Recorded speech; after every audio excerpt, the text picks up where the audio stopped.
Отец, всю свою жизнь я отвечал на каждый зов.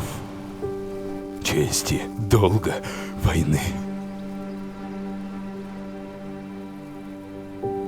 Но судьба подарила мне то, что я никогда не искал.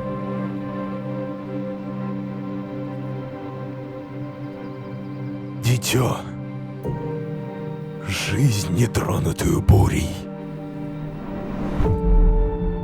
Даруй мне силу Всеотца, чтобы я мог снова пойти в бой, побеждать врагов, а после вернуться к дочери. Не как воин, а как папа.